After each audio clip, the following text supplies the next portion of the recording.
Hello and welcome to another episode of Nathanchu's Disney Review. I am your host Nathanchu, and today we're going to be looking at this We Love Disney CD. Now it's got 13 tracks on it of covers of Disney songs by today's artists. There are a few I don't know. Today's review is going to be a little bit different because as I'm reviewing it, I'm going to be listening to each track. Now I'm cutting out the listening part to each track, obviously copyright issues and whatnot. But I'll give you my opinion on the track after I listen to it. So I hope you enjoy the review of the We Love Disney CD.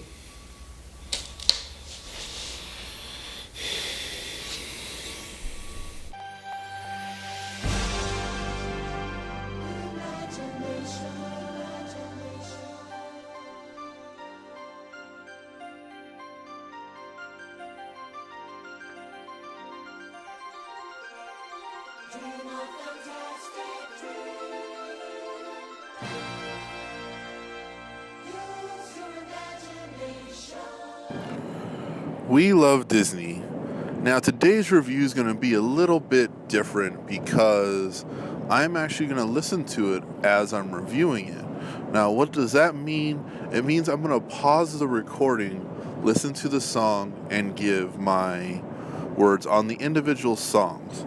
Now there are 13 tracks on here, so I'm going to pause it about 13 times and then keep going after I listen to the track. I'm not going to play the track on the air because copyrights and all that fun stuff, and get in trouble with YouTube. And Germany has a bunch of my first videos, they banned it in their country, which is kind of funny. But so we got 13 different tracks, 12 done by different artists. The 13th one, which it's a Small World, has all of them on it. I have listened to it before. Overall, positive. I like it.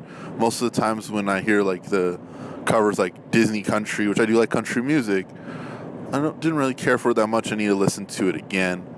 But here we go. I'm going to go listen to the first song done by Neo, which is A Friend Like Me. This first track on here is a great start, a great take on the song.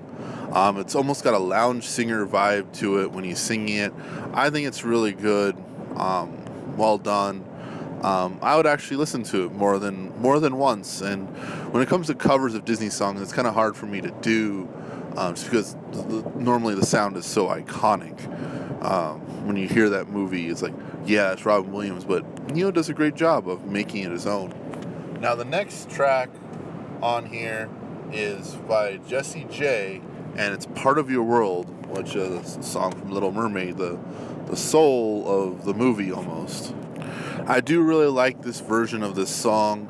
It is really close to the original, and that's the way it should have kept. It shouldn't have been like speeded up the tempo or anything like that. Like, they kept the tempo the same. New singer, put her own little twist and style to her, for her singing voice. So it is a really well done version of this song, and I do like it. So the next song on the list is Jason Derulo, Can You Feel the Love Tonight / Natus Ignitia, which I think is because of they have part of where they're chanting for a circle of life. I'm going to listen to this one, and that's how I know the song starts, but I'm going to take a listen to it again. Now, this version of the song it is passable. Like, I would listen to it. I don't like how, some of it is sped up a little bit. Like, if I was to pick a version to listen to, I'm just going to pull out Elton John and listen to his version of it. I do like that version better. But this one's not a bad version. The Jason Derulo does a decent job at it. It's not my preferred version of this song. Next one we got is Gwen Stefani singing Rainbow Connection, which is a little surprise to me. Now this track really surprised me on how much I actually like it. I was like, Gwen Stefani, really? And I think she nailed it. She nailed this cover version of the song, which is such an iconic song for the Muppets. And I'm just really surprised at how well she did. The next song we got is, was it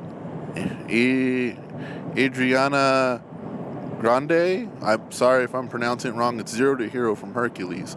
I don't know this artist, so forgive that. This is like first one I don't know the artist of. But let's see how this song is. Now with Hercules, most of the songs are done by the Muses, and those are all gospel-y songs, which was always an interesting choice for a Greek mythology, but I always liked it. And this person nails it. She nails that gospel sound that was known with the song, so I actually do like this version, which I was surprised because obviously it's an unknown artist to me, maybe not to other people, but I do like this version of the song. For the next one, we got Nico. Sorry again if I'm pronouncing it wrong, but another one I don't know. It's In My World, or In a World of My Own / Very Good Advice. Now this is from Alice in Wonderland. And this track, I'm not particularly a fan of the song. The person does have a good voice, but I couldn't sit through the whole thing because I don't like the song. So it's no fault against the artist, but it's just this song is definitely just not my cup of tea, to put a little pun in there since it's Alice in Wonderland. Next we got Fall Out Boy and I Want to Be Like You, or the Monkey Song from Jungle Book. Now I like the Fall Out Boy version of the song. It was pretty good. It's pretty upbeat and rock poppy, maybe, if that's what you want to call it. It works for me. I don't give it a negative mark, slightly positive mark. It sounded pretty good to me. Now next up on the tracks we have Colors of the Wind by Tori Kelly. Let's see how this one sounds. I like this version of this song. It works. I like it probably as much as I like the actual version in Pocahontas. I'm not one to sit and listen to the Pocahontas soundtrack. I mean, I do love Mine, Mine, Mine and Savages, but those are the man songs of that. But I do like this version of Colors of the Wind. It's pretty good, pretty well done, I think. Next we have Charles Perry. Oh, excuse me, I'm skipping ahead. Casey Musgraves, Spoonful of Sugar from Mary Poppins. Let's see how this one is done with such part of an iconic soundtrack.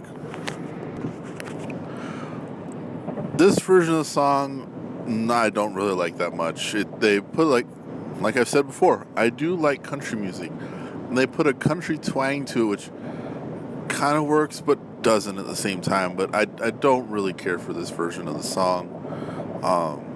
It's not my cup of tea. Like, I've tried listening to country versions of songs before, and they don't really work for Disney for me. For other people, it could. But next up on the list is Charles Perry with Everybody Wants to Be a Cat. Now this song, I was digging at first, and then about the minute and a half mark, or a little bit after, it starts going off on its own and deviating from the song, and that's where it lost me. So, I mean, I'd just rather listen to the original version than this cover version. But, so and this one's like, or one. Next we got Jessie Ware, A Dream I Wish Your Heart Makes. I like this version of the song. It definitely works for me. I do give that one, give it a high mark for this song, because it just works. It keeps it slow, it doesn't speed up the tempo, and it works. It captures the way I think it should be captured, like similar enough to the original without exactly copying the original. Now next we got Rascal Flatts and Lucy Hale for Let It Go from Frozen.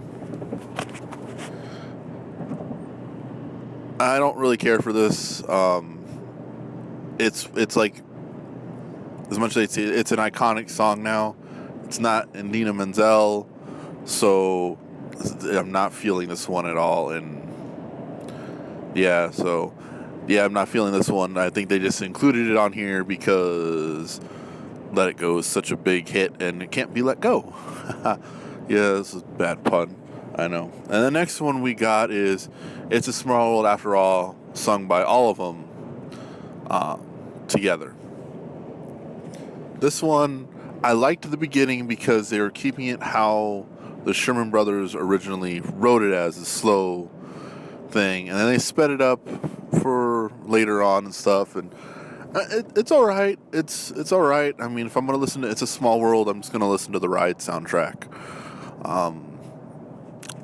So I mean, it's not like I'm gonna listen to this over the other stuff. So overall, I give this about an 8 compared to a bunch of other ones that have like covers on them and stuff. This one's definitely better than most. Definitely was worth the purchase. I got it on Black Friday for like $8, and it took me a month and a half to actually sit there and listen to it because life makes you busy, and I keep forgetting to put it in my car so I could listen to it. So if you like covers of Disney songs, I'd pick it up. It's definitely worth the price of picking it up. Even if it's like $10, it's worth the price of picking up. Like I said, better than most times I've heard covers of songs. So yeah, definitely at least check it out. I guarantee you most of the tracks are probably on YouTube somewhere, if not all of them.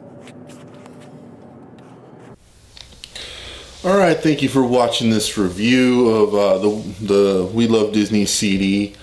Like I said, I enjoyed a good chunk of the tracks, so I think it's definitely worth picking up. But hope you subscribe to this channel for more Disney reviews, more of my adventure videos, which I do as well.